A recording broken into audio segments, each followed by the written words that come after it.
Hey there to our automotive friends from all around the world who just kind of peeked in on our little show here. How are you doing? Hey! You've tuned into yet another emulous episode of V8 Radio, Kevin. emulous. Yes, sir, which means motivated by a spirit of rivalry. Holy mackerel. Oh, yeah. We have rivals. And that is a nod to our friends at Car Talk, who we keep trying to knock off the top of the ladder. Yeah, and that ladder keeps getting taller for them. Tall ladder. We climb a rung and they climb 50, I think. So Man, they can't be stopped. death does not stop, No. our friends in car it does talk. not. Oh, my goodness. Yeah. Well, it's a good show. That's why. Yeah. That's why. Mm-hmm. I'm not above saying that. I like car talk. Yeah. I don't Can't knock want, the Tappet brothers. I don't want to appear emulous. Or jealous or anything. No. But my name is Kevin Oeste. I'm the host of V8 Radio here, and joined as always by our esteemed co-host, Mr. Mike Clarke. And a good day to you, sir. So far, it's been a good day. Right on. It's been an interesting day. Up all 4 seasons in one day today, so that's good. Yeah, pretty much. It was like mid-40s when I got up this morning, and when I left work, it was sunny and about 60. It was great. Yeah, so this part of the country where I live, it's the first place I've lived where the seasons and the weatherman are like in cahoots.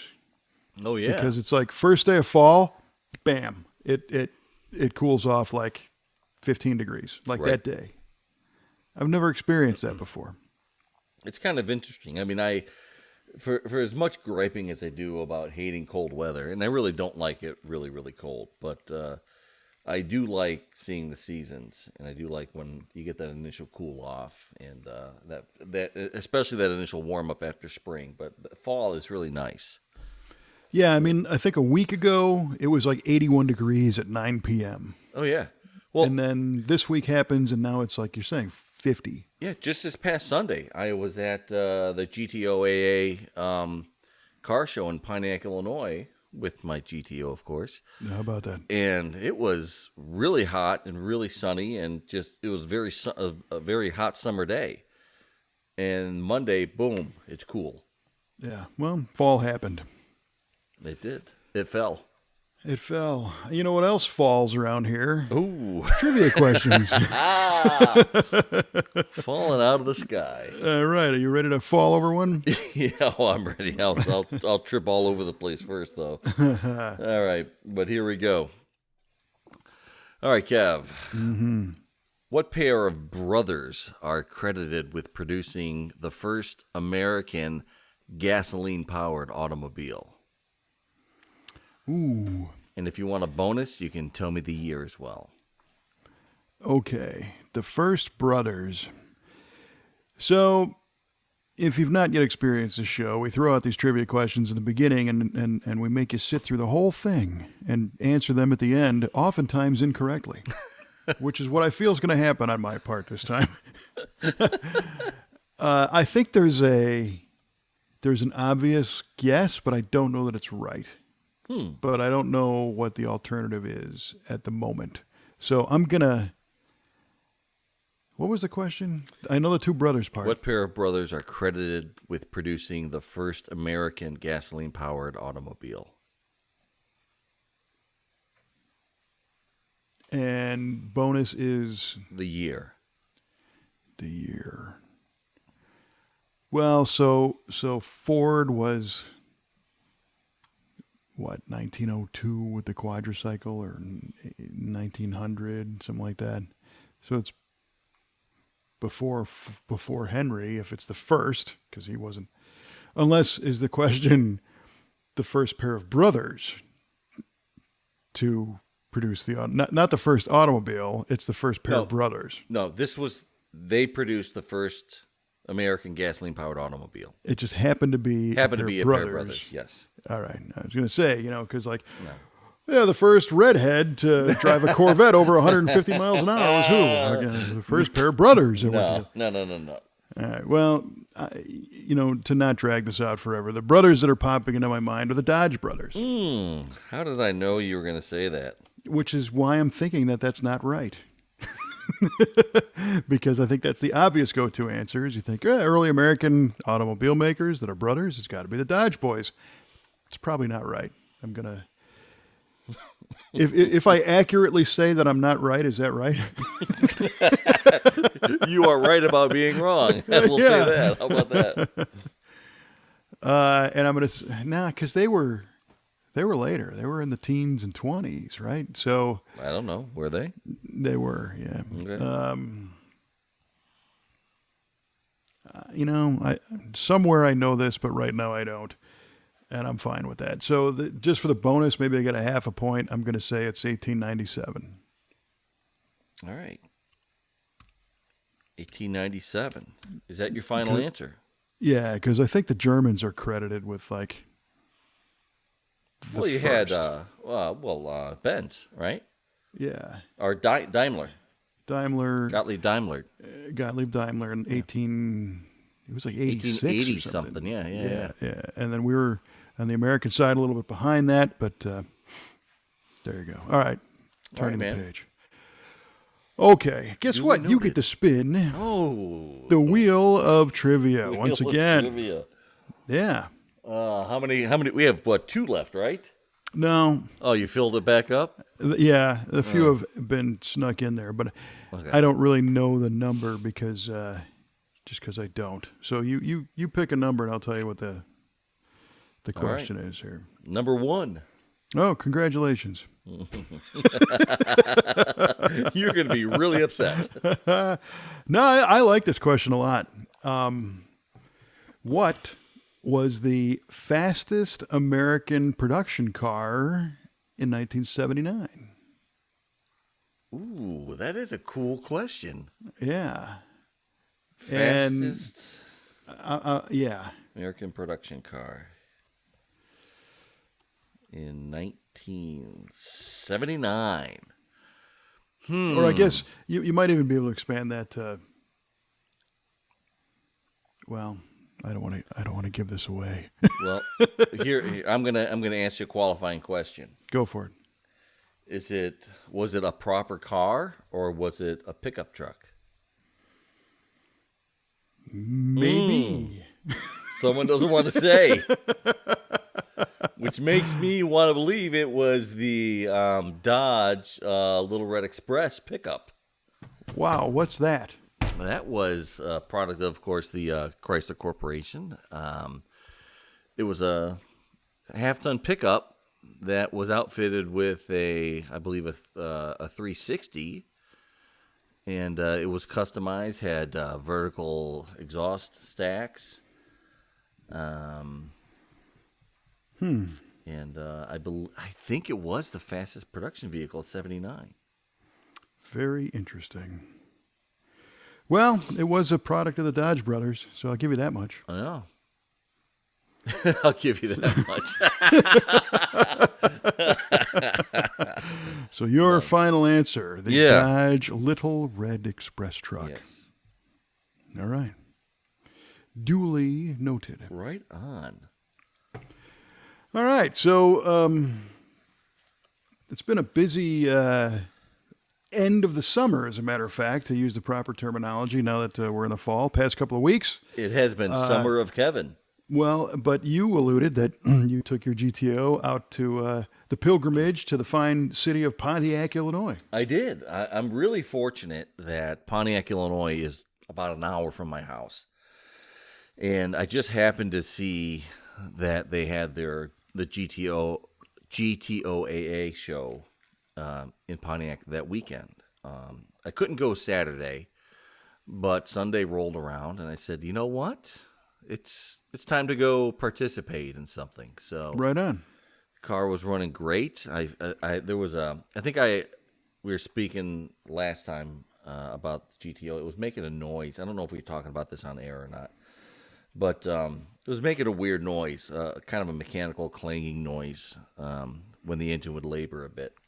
And I ended up figuring that out. And it turned out my torque converter bolts were loosened up a little bit, and I tightened them up, and the car ran like a top. So I've been trying to drive it every chance I got. So what better shakedown run than a good hour-long ride out to Pontiac? So that's what I did. Had a great time. Had a good parking spot right in the town square, and walked around. Went to the museum that's there, the Pontiac Oakley Museum. Hung out there a while. Saw some friends out there, and spent the day, and it was great. Well, and I might add, you got a stellar photograph.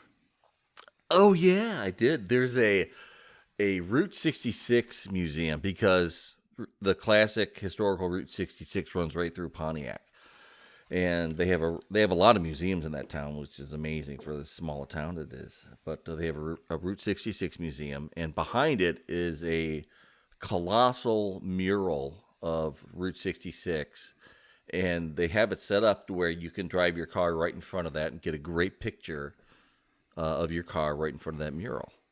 So I've always wanted to do that, and I've never been able to, because I think if I had my car there once. The car wasn't running. Yeah, and it wasn't running forever. So I got it out there, and so as I was leaving, I rolled around by that mural and took a quick shot. What's interesting is that the color scheme of your car kind of blends with that mural. It does look good in front of it, doesn't it? Yeah. It's all very cohesive. So you shared that picture. It looked really, really good. Yeah, in fact, thanks. that just became the lead image for this podcast. Ooh, nice! With your permission, of course. Of course, you may use that permission, that picture.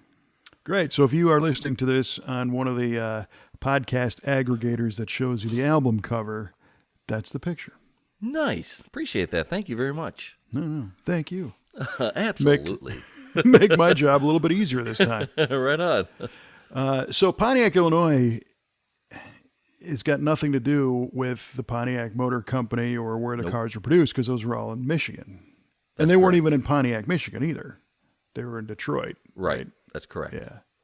They're just named after Chief Pontiac or whatever. Yeah. Right.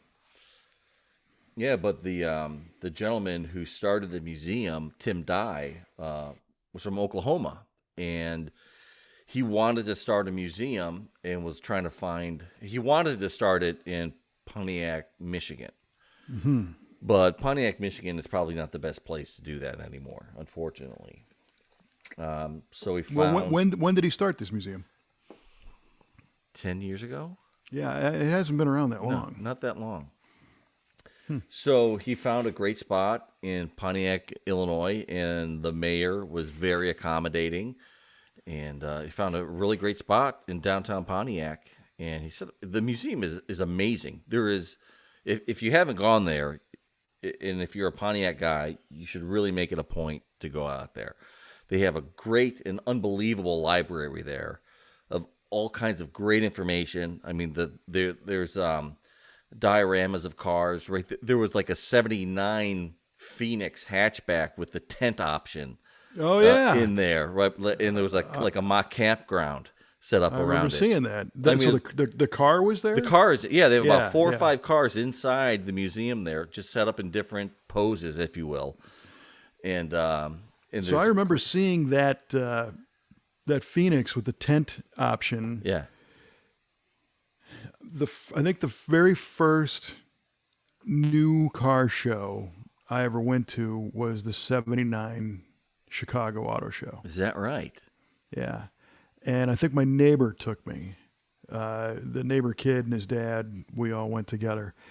And, in typical fashion, I was a little kid. I had a plastic bag, and my mission was to grab every piece of catalog and paraphernalia possible. And obviously look at the cars, but I was a little kid. So that bag of collateral material and swag lasted me many, many years. Is that right? And I could still vividly remember some of those pamphlets and catalogs and brochures, and they were really nice back then. I mean, they printed, heavy stock, full color, a lot of pages. Some of them were perfect bound, with rigid spines. And I believe in that '79 Pontiac full line catalog, I think it shows that tented it was a phoenix or a sunbird, Correct. right? It was a phoenix. Yeah. Phoenix. Yeah. And it's interesting that they suggested that you would take your hatchback Phoenix out and go camping with it, because today that's called overlanding. Yeah. You know, Right. Yeah. The tent on the roof of the truck, and you go out somewhere and you're self-contained, and you know, maybe the '79 Phoenix was like one step above being homeless. Maybe. Because it really wasn't that big of a. No, big not of a- great. I mean, the back an seats would outfit, fold but- down flat, and so Yeah. you'd have enough room to sleep, but that's about it, I think. Right. I always think it's kind of funny. The overlanding scene is really growing in popularity, and I get why. They're trying to capture that spirit of freedom, and you don't Sure. need a lot of equipment. You can take your pickup truck or your SUV, and you can go to, you know, some, like we talked about before, some BLM land. You know, that is our land, and you can go tread lightly and camp and climb up on the roof and crawl into your tent. But somebody pointed out, like, yeah, the reality, you know, you spent $2,000 for a tent that goes on top of your SUV, and you have a few drinks, and you go up there and pass out, and you go to sleep, and then you wake up at 3 a.m. to You gotta take a leak. nature's call, and that first step is a doozy. And pretty soon, the overlanding tent is on the, you know, Facebook Marketplace, Right, and exactly. you got a cast on your ankle, Only used once. right, for half a night. Yeah, for real. Yeah, that's funny stuff. But yeah, they had that at the museum, and just, you know, great crowd. A lot of, you know, you can get a lot of merch there as well. Actually, I'm wearing a shirt right now that I got from there. Right on. That's Yeah, cool. so yeah, it was a fun time. It was a great time. You know, saw some friends, like I said before, and met some new friends. Saw some great cars. Just amazing vehicles out there. Makes And that's mine the GTO Association of America. correct. Yes. So it's not. It's not. Are they inclusive to Pontiacs or just GTOs? Well, the show was inclusive to all Pontiacs, but I think, I'm not sure. I'm not a member of GTOAA, so I'm not sure what the bylaws state. Oh, so you crashed their party? Absolutely, I paid my entry fee. That's fine. Oh, okay. Yeah. Paid my registration. Did you have any flat tires while you were there? No, the spare held out nicely. Nice. Because that is a little bit of a drive. You said about an hour. Yeah, it was an hour. Yeah. Sure was. So, but my God, dang it, that car ran great. Oof, man.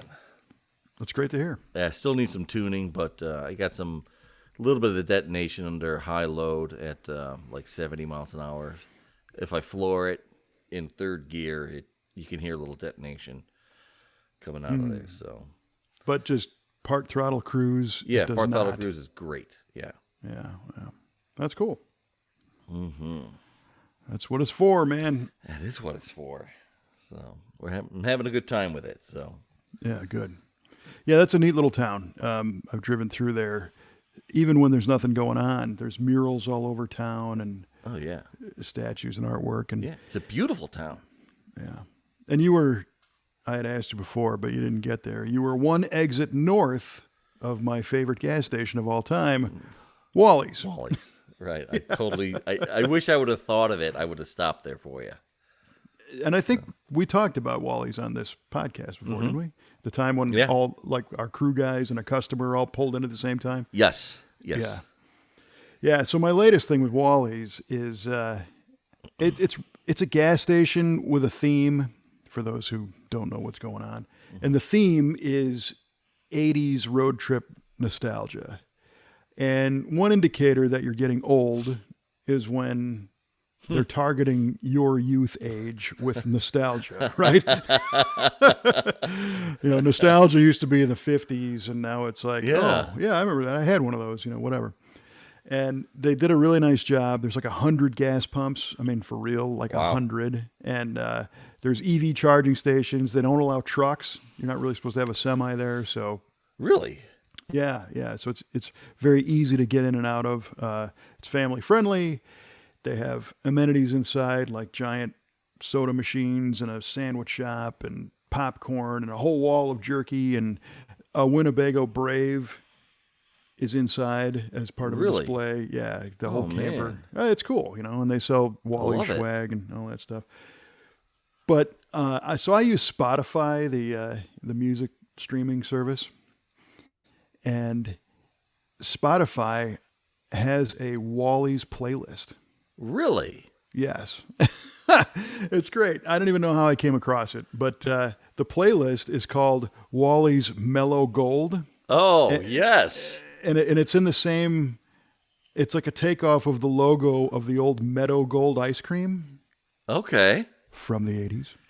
Right on. So it's the same font and the same kind of shape, and it's all these great, '80s tunes and the late '70s, to mid '80s, and it's stuff that you would have heard on the radio in a cross country road trip of that time period.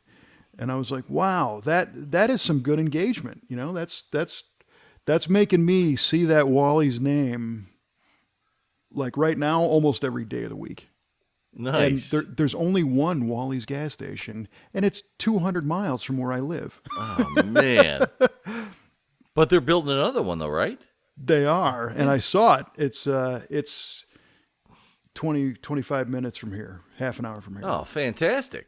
As the crow flies, it's like 15 miles, but in my world, you got to go up to a bridge to cross the Mississippi River and then go back south Okay. again to get to it. So you can bet that I'm going to do something with Wally's. I don't know. I sense a couple of long lunches in your future. Well, yeah, but I mean, maybe I can be at the ribbon cutting or something. I don't know. I applaud those guys for what they're doing. I think it's cool. Cool, So, man. Right on. Yeah. So next time you're down in Pontiac at the show or the cruise or getting more pictures, you got to just buzz down one more exit. All Go right. experience. I will do experience that. The Wally's. Yeah. I will absolutely do that. Good. Cool, So, yeah, that is cool. You've been busy. I've been busy doing a lot of traveling. yeah, man. A couple of off-road events past 2 weekends, Phoenix and Indianapolis. The Phoenix event was the Off Road Expo, and at these type of events, it's a great opportunity. I'm hired to work the stage, so throughout the day I'm making announcements to the fairgrounds and reading sponsor stuff, and then I kind of MC the award ceremony for the ones that have car show award type stuff, and play music, and selections off the Wally's playlist occasionally, Right on. But the Off Road Expo in Phoenix is it's like a pop-up mall for off road and four wheelers and side by sides and Yeah. those kind of. So it's really cool. You get if you're into that stuff, you can buy any type of accessory you want. There's LEDs, there's Nitto tires, you can buy side by sides right there. You can get Holy cow. tie downs and trailer accessories and Nice. power adders for stuff. But it was 109 degrees, Oof. Yeah. which was a little bit warm. And I like the heat. I normally don't have a problem with it. And yes, it is a dry heat, blah, blah, blah.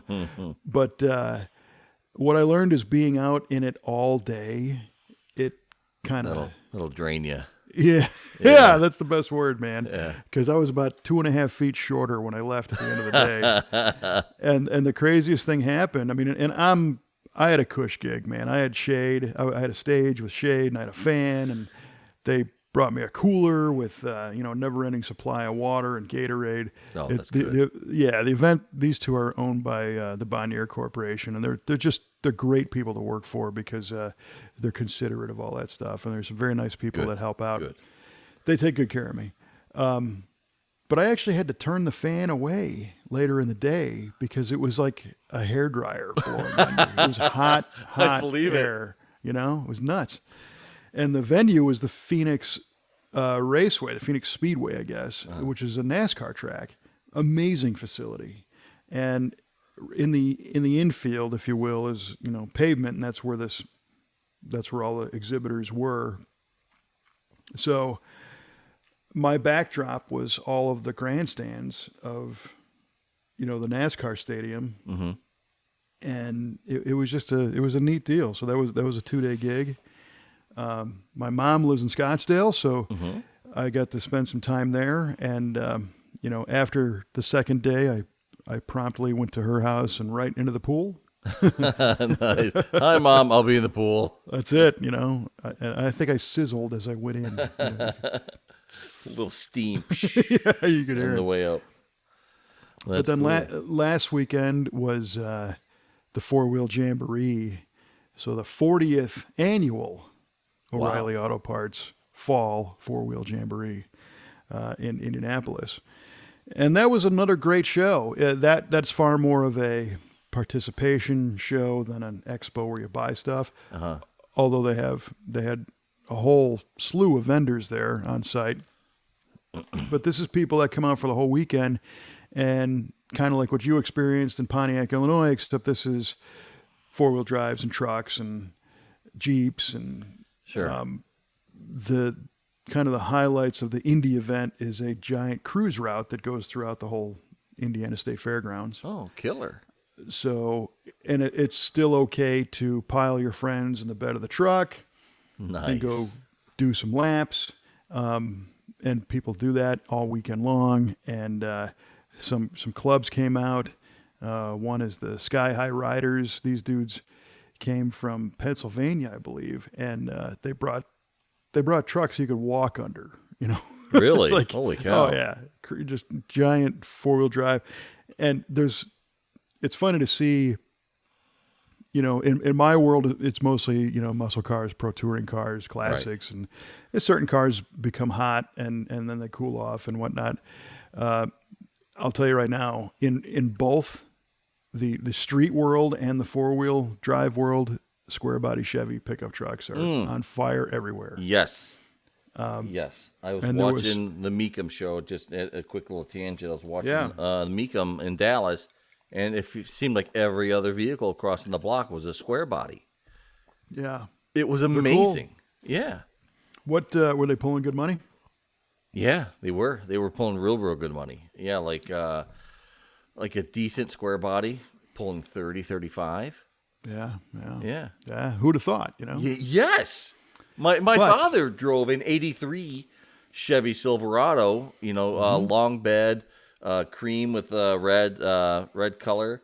Ooh, nice. Oh, beautiful truck. Beautiful truck. It was mint. And he got it when it was 2 years old, and I drove it a little bit when I was living with him, and it was a cool truck. I really liked it. Mm-hmm. So he never did anything, he didn't hot rod it or anything. It just had a stock 305, carbureted 305, and That's the one to find right now. for sure, all day Because it's long. never been messed with. Yes. Yeah.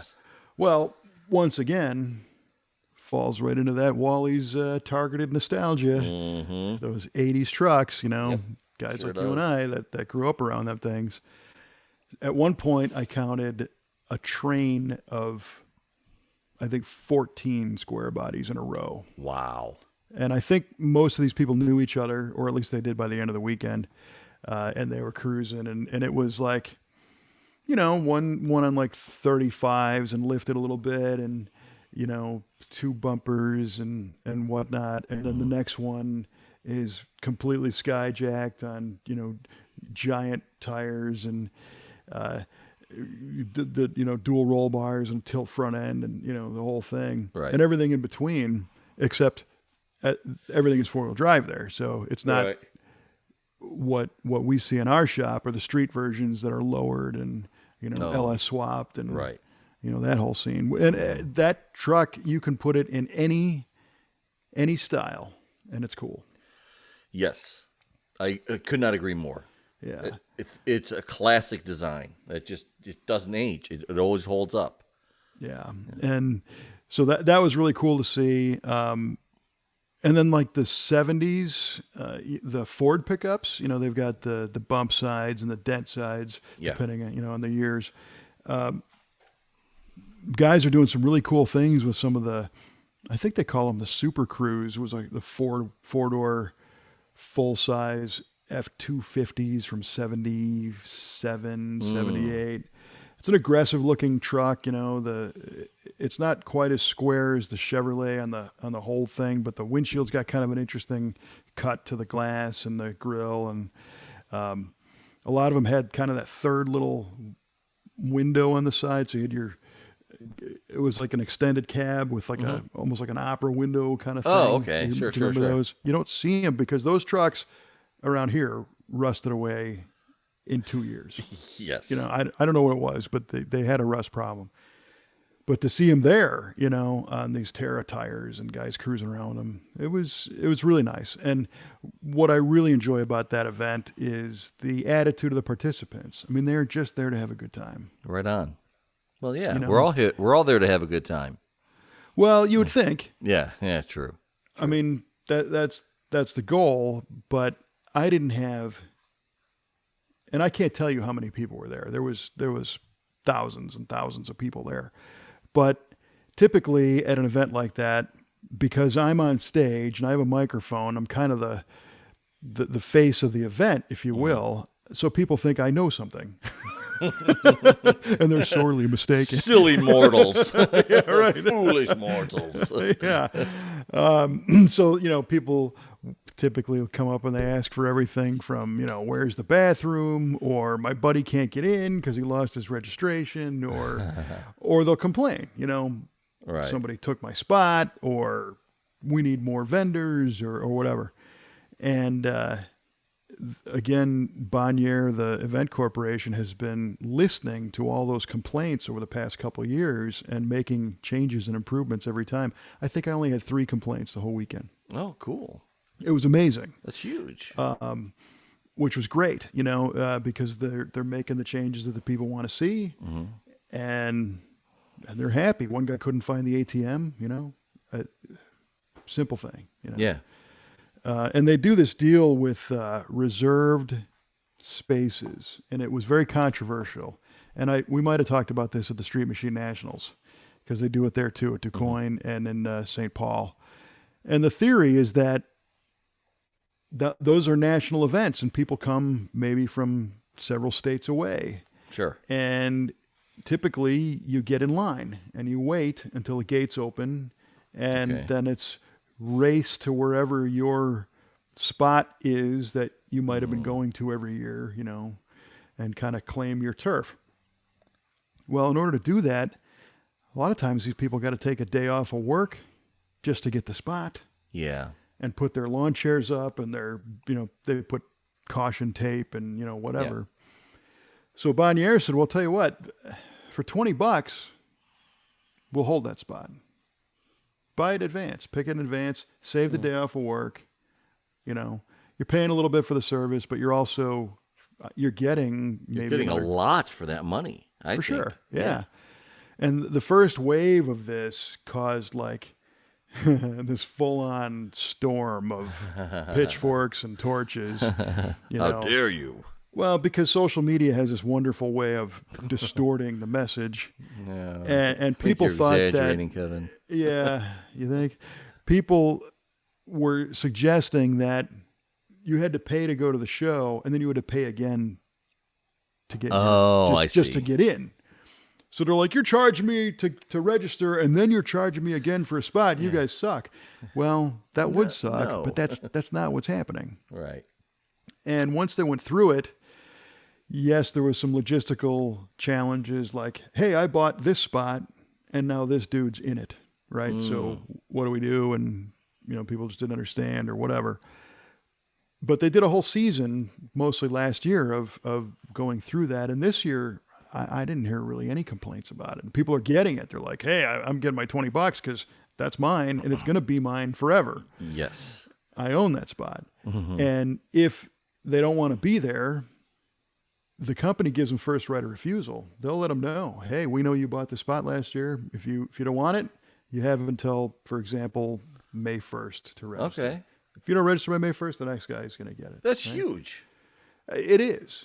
When you really look at it from a customer service standpoint, it is a big deal because it takes a lot to be able to track all that stuff and stay on top of it. Sure.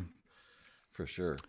Yeah, the Cruisin' Tigers do something kind of similar to that during their show. They'll have indoor parking typically, and you can, once you register, you can pay some more to get an indoor spot.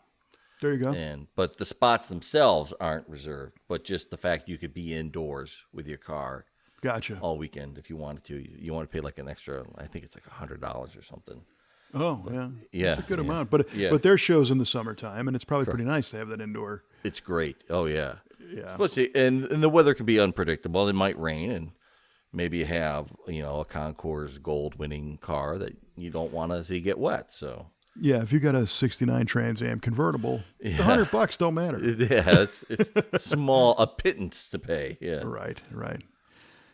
So by the end of the weekend, met a lot of nice people, did the award ceremony. Yeah. I also announced the burnout contest. Nice. And this year they have events. They got monster trucks and mega trucks. Yeah. Stuff going on in the arena. And the mega trucks are really cool. It's a hybrid thing. So you take a monster truck that has the giant, we all know what monster trucks look like. Big giant Terra tires, full cage, center mounted engine, and they make 2,500 horsepower, and they weigh 12 to 14,000 pounds. Oof. And they fly through the air, and it's cool. Well, the mega truck has the same power plant with smaller tires, and they weigh like 7,500 pounds. Ooh, wow. Yeah, and one guy was telling me that his truck, they built the motor. It's a 1471 blown like 540 big block Chevy motor, and it made 2,800. And they couldn't even use it. They couldn't even drive the thing. As soon as they gave it any throttle, it was just completely out of control. Oh my gosh. They had to, with the blower pulleys and timing and cam, they had to back this thing down to like 18 or something, 1900, just so that they could use the truck. Gee whiz. And so they raced these things through mud bogs, and at the end of the day, they came up with kind of a new event where they pitted monsters versus megas in their freestyle events. Oh, wow. So the freestyle is as many jumps and spins, over the hills and everything you can. Mm-hmm. And the crowd goes nuts. They love it. It's fun to watch. And they also did a long jump competition between the monsters and megas. And at the end of the event, one of the mega trucks went 139 feet through the air. Whoa. It was nuts. And so he starts, I can't even tell you, it wasn't that far, a couple hundred feet back from where the dirt mound ramp is, if you will. Yeah. And he just lays into this thing, and it hits this ramp, and boom, it's airborne. And we're looking at the arc, and it's like, this dude's going to land like where that fence is, My gosh. He's going to leave the playing field. Oh, no. And he kind of lands on an angle and bounces out to the side and barely misses a post, and was kind of on this other track, and the truck broke. It came down, and half the transaxle blew out of it and everything. And he gets out, and he's on the hood, and he's cheering. Everybody's going nuts. Yeah, exactly. And so they have this ring announcer that announces all that stuff. This guy named Dave Renfro, and Dave is like one of these super powerhouse energy screaming, sports announcers. He's great. Sunday. Totally. Yeah. He goes up to 11 instantly. And he was losing his mind when that thing was flying through the air. Dave's love going it. Nuts, yeah. But I had met Dave in the past, and he actually brought some of the mega truck drivers to my stage. We did some interviews with them, and cool. Got to know these guys. But Dave had to cut out early, so I ended up kind of finishing up some of the mud bog racing and a few other things. But it was funny, that dude that did the 139-foot long jump, Dave was interviewing him, and he's like, what'd you think about that? Because it looked like you're going to come down like on that fence. And he goes, Well, what scared me is I saw flowers over there, and I didn't want to land on the flowers. My wife just put in all kinds of flowers at the house, and I know what kind of trouble I would have been in. I think he's a little concussed. Yeah, Oh my God. it was great. But the parallel universe is, my wife did this huge flower project at our house, and I'm thinking the same thing. If I would have landed a pickup truck in the middle of it, it would have been over. Yeah, that'd have been bad news. For sure. So it was a lot of fun. I'm fortunate to be able to do those kind of events. And again, it's not what I grew up with, and it's not my primary language, if you will. Right. But I would love to do more and more with that stuff because those people just have a great time. Absolutely. I mean, you get to go out, you get to meet a lot of people. I know you like meeting new people and hanging out and learning new things and making new friends. And it's a great fit. Yeah, it was fun. So now sights are set. Going forward, I have another one of those off-road expos to do in Ontario, California, in a couple of weeks, and then it's full speed ahead for SEMA. Oh yeah, we are prepping for SEMA. Mm-hmm. So you have quite a few jobs to do out there as well this year, hey? Again, super fortunate, and this year again I'll be emceeing the SEMA Monday night reveal, which is so cool. It's just some of the top show cars and manufacturer vehicles that are last to come into the show are paraded across the kind of the red carpet, if you will, and we have a band and I get to talk to them, and with crowd, and it's kind of media only. It's not right. It's exhibitors and media in the crowd. It's not very little about the SEMA shows open to the public, but and this is going to be the 5th year for that one. Is that right? Yeah. I was trying to do the math on this because there was no SEMA show last year. Correct. In person, but there was the SEMA 360 online experience, which I wish you'd remember that one. Yeah, right. It was right when I got sick. Yeah, and it was kind of crazy. But interestingly, I didn't miss the show. Right? No, so because I was working the online version and doing daily videos. So this year is going to be SEMA 25 for me. It's going to be my 25th year in a row. That's killer, man.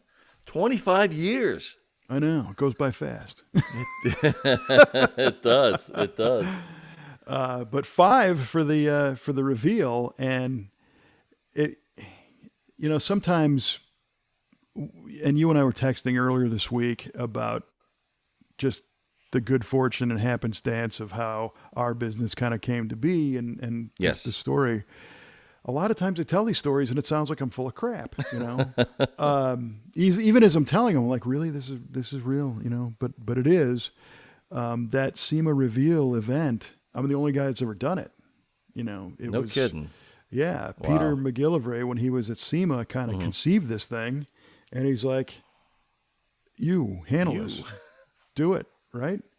And, so that's all anybody's ever known is what I've done, which is good and bad. I mean, it's good because they like it enough to invite me back. Sure. Which is cool. Somebody else could be doing a much better or different or, whatever kind of job, but it's almost like, not to say the same level, but like when a late night talk show host changes, somebody starts the show and all of a sudden it goes from, Carson to Leno. Exactly. Perfect analogy. So again, not to say I'm anything like Johnny Carson, but in the chronology, right. and Carson didn't start that show either. It was Jack Parr, I believe. Jack Parr, yeah. So they're happy with it though, and what I've learned, kind of on the side, is that SEMA it's a trade organization. It's a big deal. They take everything very seriously, but they try to do stuff that's cool. And I'm involved with a bunch of other things with them as well. Again, this year, the SEMA Banquet and the SEMA Cruise and SEMA Central, doing interviews and whatnot. And I've learned that they allow me to go largely unscripted. and most of the stuff they do isn't. Yeah. Well, I mean, you work better without a script. I think so, in those situations for sure. I mean, we've never had a script on this show. Yeah, and it's great. It's phenomenal. It doesn't get any better than this. Coming at you, Tappet Brothers. Coming to get you. See? Ah, damn it. Wait a minute. What page are you on? Yeah. Shoot, I'm on 13. Come on, man. There we are.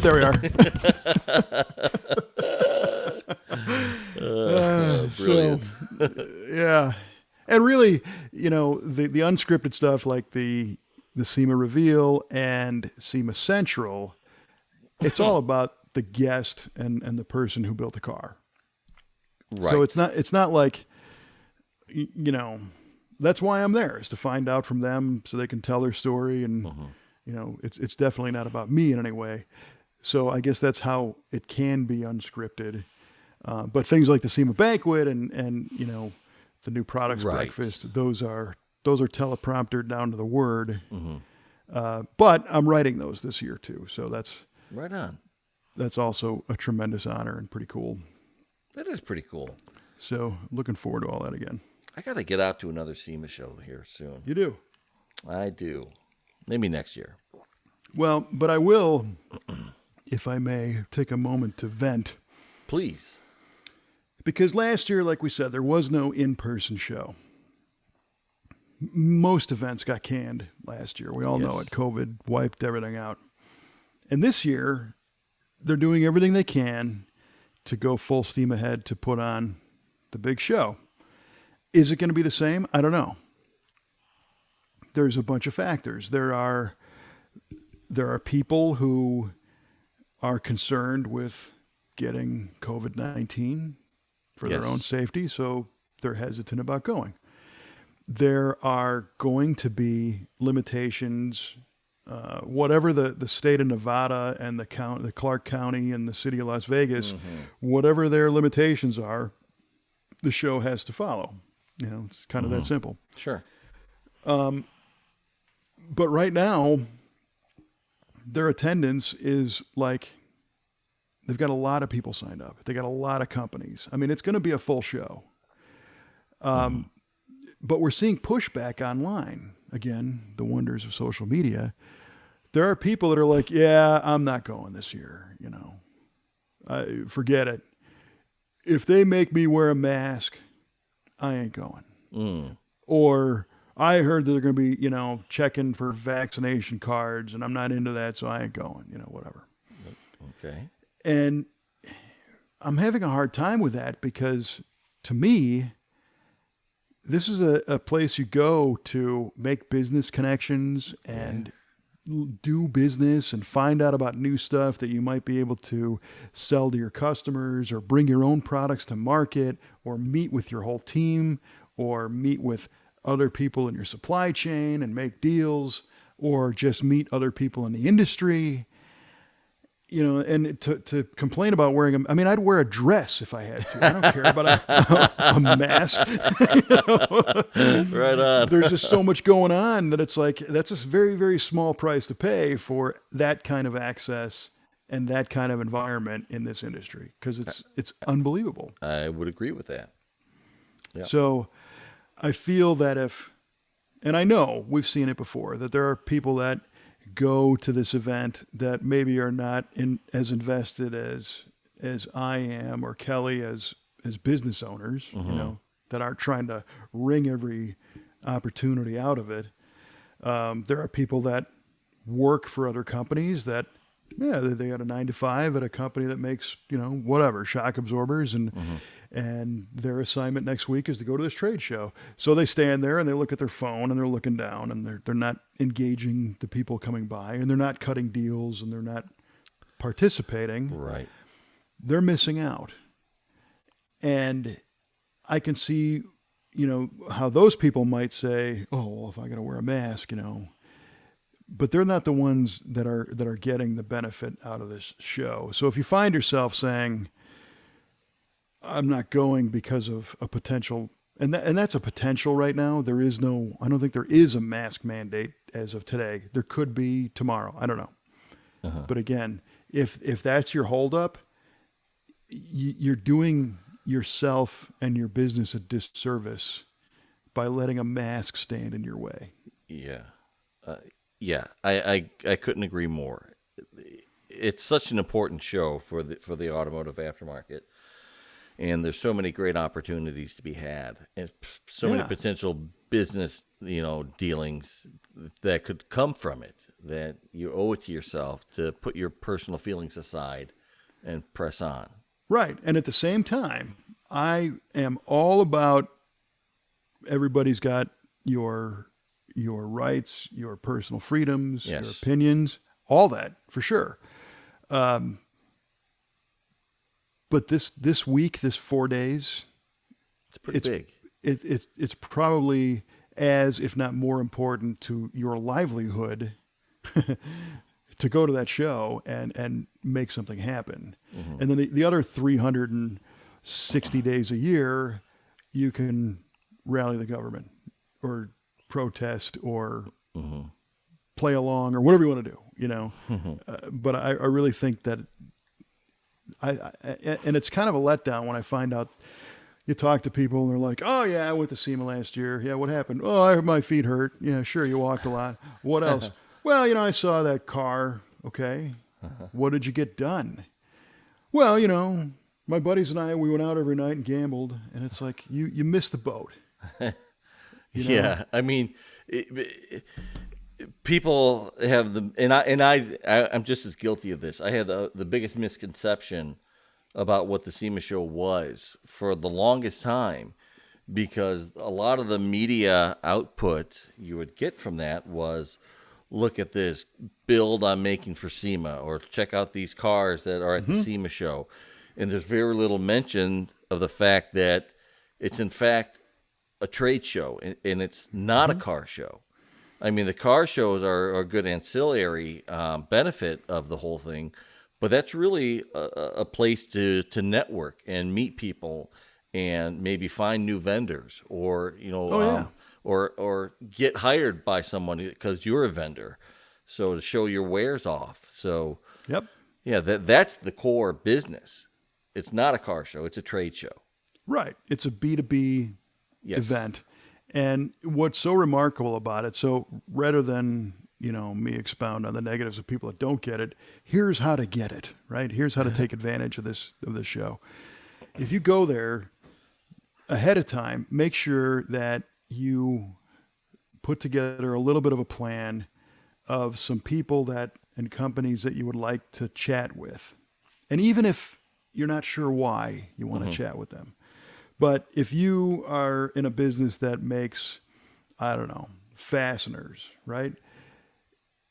Find a bunch of engine builders and engine rebuilders and companies that sell these parts, right? And go and talk to them, because the opportunity avenue is going to open wide up, and you might find a whole new distribution channel for the stuff that you make. But what's really, really cool is that because everybody there is on the same page with context to the automotive world, the real magic happens not in the trade show displays, but just walking down the hallway. Because you might say, hey, you know what? I had this idea to do whatever. And some guy that you never met, who's 5 people ahead of you, turns around and goes, hey, wait a minute, we can use that. Yeah. Or we can help you make that. Or I want to buy that and we can resell that. And you go, then it just starts exploding. It's just, there's opportunities everywhere in that place. You got to put a little forth, some, effort. And to your point, the first time I went to that show, I was in advertising sales for Hot Rod Magazine, right? So I didn't know what I was getting into. I had no concept. I thought like you did. Awesome cars, Vegas, crazy. And I sure did it up, it was on an expense account. And that was 25 years ago. Right. It was a great time, but it was kind of like the next year and then a couple of years into it, it's like, oh, if I utilize these opportunities, I can make my whole year in 1 week. that's killer. Boom. You know? That was your SEMA moment. That was it, right? Mm-hmm. And that's the term that I've used a lot is the SEMA moment. So far, every single year that I've been to this show, some unexpected thing happens that turns out to be just a giant leap forward or a left turn or some kind of opportunity comes up. But if you're standing in a booth looking at your phone, waiting to get off the clock so you can go to the gambling table, you're not going to get it. No. It's that simple. Agreed. You know, getting back to when I said thought SEMA was a car show. I remember when you invited me the first time to the SEMA show, and I'm super excited. I'm like, oh my god, I'm gonna get to go to the SEMA show. And as it approached, you know, I learned that you had a game plan. You're talking with Trevor and a couple other guys. All right, I want you to go here and here and here and talk to these guys. And some other guys, I want you to go here and here and learn more about that. And then you, cue ball, you need to go interview people. I'm like, holy cow, I'm being put to work here. Well, but it was a growth opportunity. Oh, it was. It was amazing. It was fantastic. Mm-hmm. So, yeah, thank you again for that.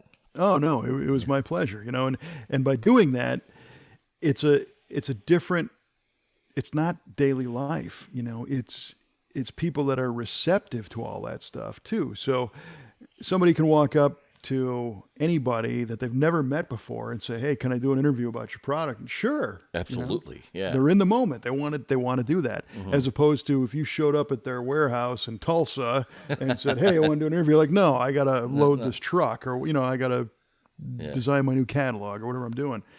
So it's a special kind of context that allows all that to happen. And like what you were saying with some of our team that go, so we don't manufacture. We're essentially a hot rod shop. We restore cars and build cars. And this year in particular, I'm noticing something. We would send some of our guys to the show to see new stuff and to make personal connections with the companies whose parts we use, which has turned into some just awesome relationships with companies like Holly and Detroit Speed and whatever. Because when you have that face-to-face on the show floor, which might turn into having a drink with them later or something, now you got a bond, So because we're all like-minded, and that means 6 months from now, when you got a real challenge on your hand in the shop, you can call, talk to that specific person, and you got a history, and things get solved.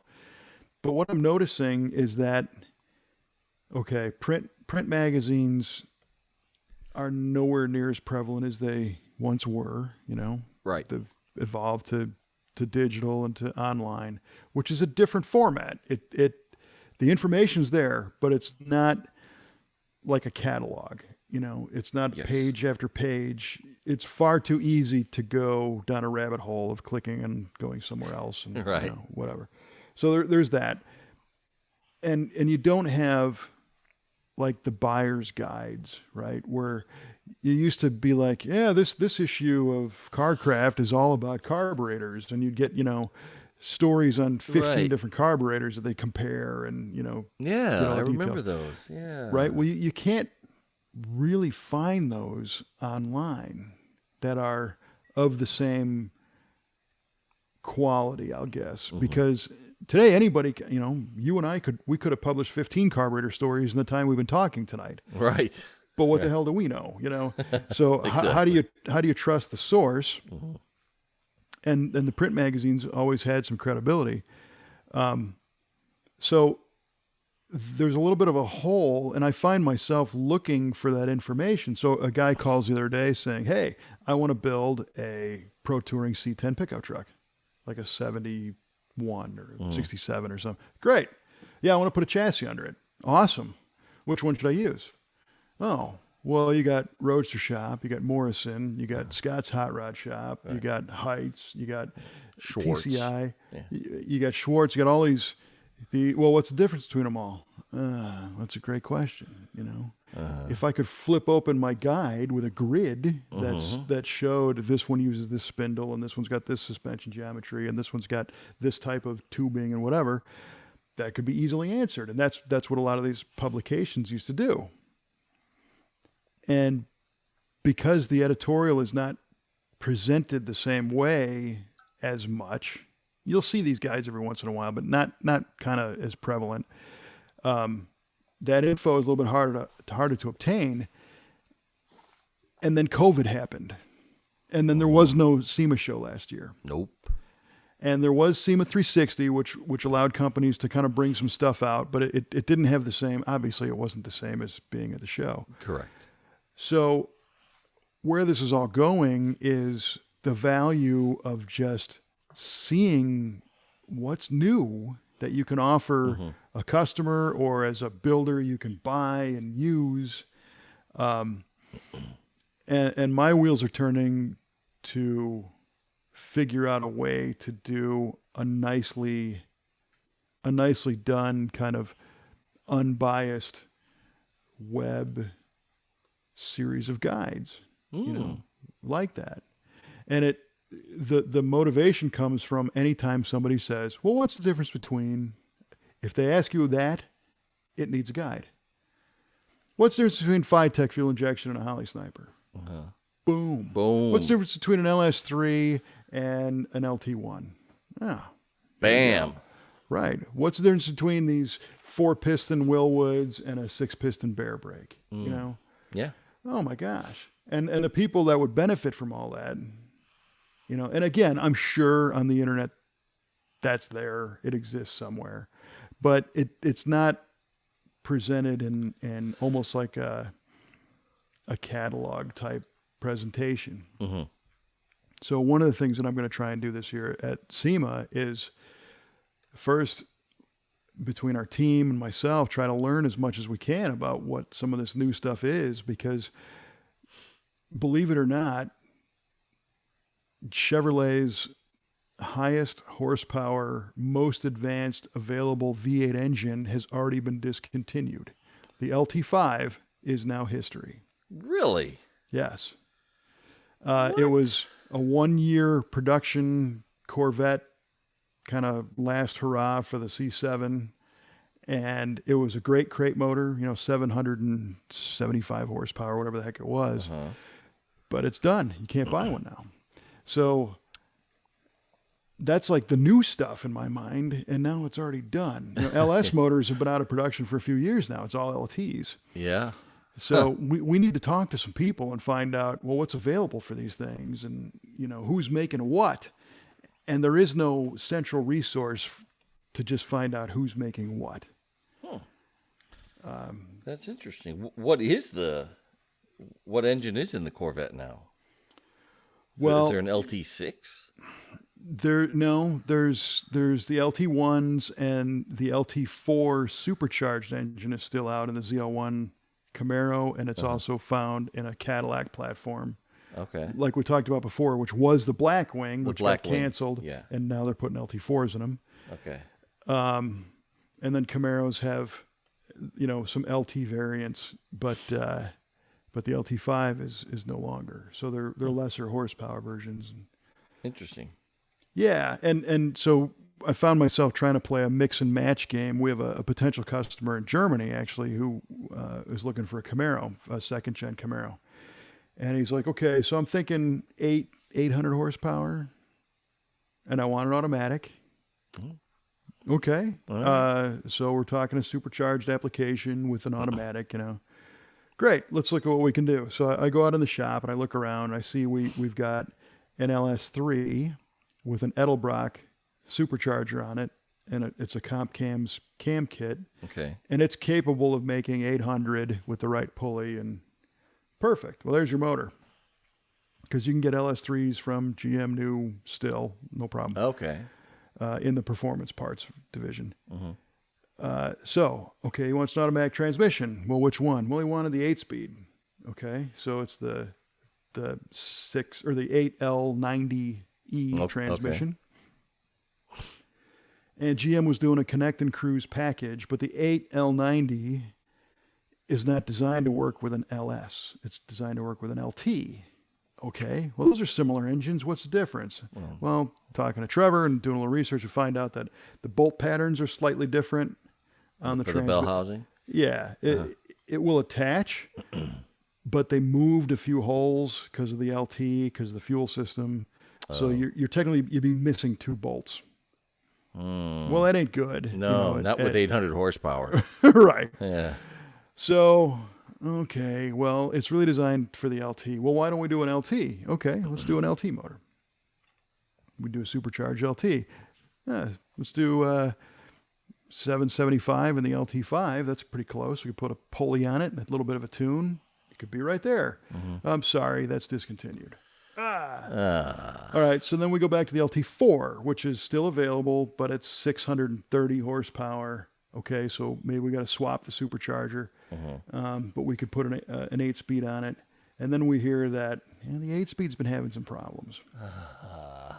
But the 10-speed is money. Is gold. Yeah, exactly. So now it's like, okay, we could do an LT. We could put an aftermarket Whipple supercharger on it. We can get a 10-speed. We can use a GM controller to control all this. So this is that's like 4 hours of time, to figure out this potential combination for a guy who's just like casually saying, hey, what do you think it would take to do that? Yeah, that's rough. Right? Yeah. So, now, if you had a guide. That's what I'm saying. Yeah. A nice grid, that showed this works with that, and here's why. This works with that, here's why. And again, I'm sure that the information is all there online, but I don't know that it's pulled together cleanly. Yeah, it needs to be pulled together cleanly. Yeah. And you are the man to do it. Congratulations, you got yourself a job. Thank you. Yeah. Another job. We'll throw that in. It would fit nicely on the new website, though. So sure would. Still loving that website. It's great. Thank you. Yeah, it's coming together well. It is. But going to SEMA and seeing, the people that make these products in person, I think the smart way to go would be to have a 5-minute conversation about what you and I just talked about and say, can you have your data guy send over all of your product data and I'll plug it into my guide and boom. Man, that would be a job. Holy cow. Well, it would be less of a job than researching it all. Yeah, you're right. And trying to enter it, right? So we came up with a template where title's going to go here and the image is going to go there, and you just map the import. And we talked to our buddy Bob Moore that we just brought into the SEMA Hall of Fame, who standardized, Oh, right. all the work to standardize all the data. Bobby. Yeah. This really wouldn't be that big of a project. And you say it's a big project, and you're the guy who called all of our previous episodes of V8 Radio into our content management system. Oh, right. In like 15 minutes. Right? I did do that, didn't I? Holy cow. Yeah. Boom. Boom. Bam, pow. Yeah. Well, when you're an industry guy, Kevin, you make things happen. Well, you do, Mr. Steak and Lobster over here this week. Yes, right, man. So, Mr. Cue Ball in his day job received some accolades, right? You got some recognition. Yeah, one of our manufacturers we use, Rico, has a test. It's a contest called Rico Prestige, and there's a hardware test and a technology test, and it's kind of graded on the curve. So the top, 10% above a certain score will get prestige in either hardware or technology or both. And if you get both, you are prestige elite.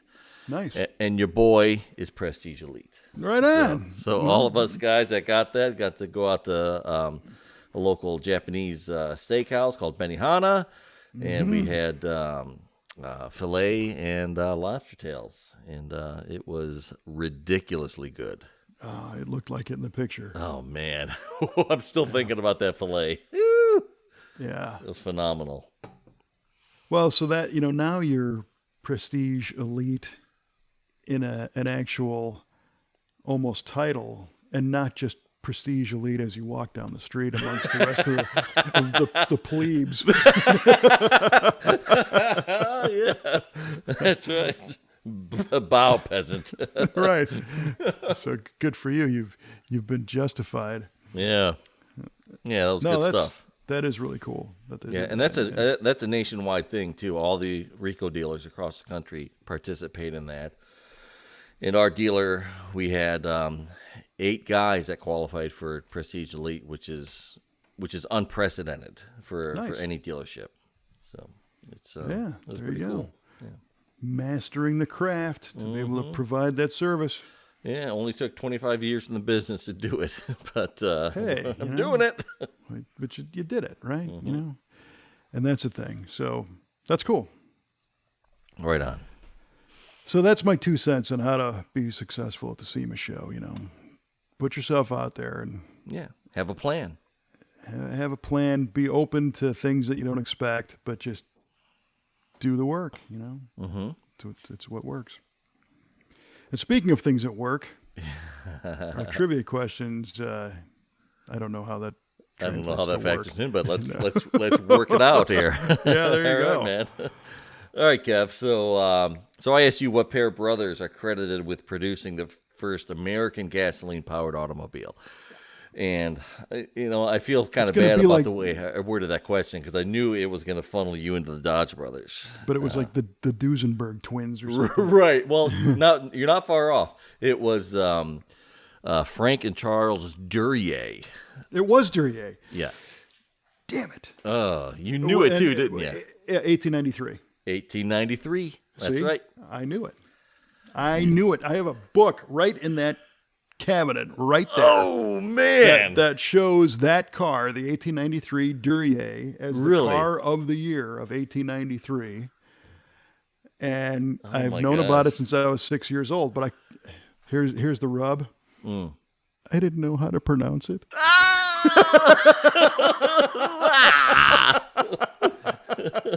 Because it's Duryea, right? Yes, it is.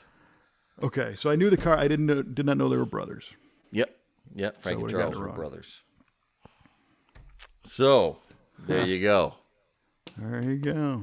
How about that? Yeah. I've been holding on to that piece of knowledge since I was 6. Well, man, and you blew it. You blew it. Your chance to shine, man. You blew it. Once again. Wah. Yeah, nice. Right on. Yeah, thank you. Good question. Thanks, appreciate that. Where did that one come from? That came from our V8 radio statistician, Mr. Yardley. Oh, nice. Fed me that one. Right on. Well, we've been communicating quite a bit with Mr. Yardley, getting some fuel injection stuff squared away on his Alpha Riv, and I think we're dialed at this point. So. Yeah, he said that. I think he had some a timing issue. Was his last thing. I think he entered the timing information wrong. Well, the final takeaway was Yardley saying Holly needs to write better manuals. Oh, is that right? Well, maybe he can do that.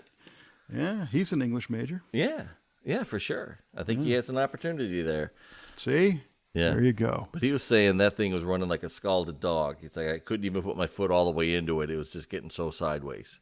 Oh, perfect. Yeah, he loves it. He's enjoying it. Yeah, good. That was a good question. Thank you. All right. So I had asked you what was the fastest production car in America in 1979. Yeah. And your guess was the Dodge Brothers Little Red Express truck. Yeah. Well, you're right. Yeah! Woo!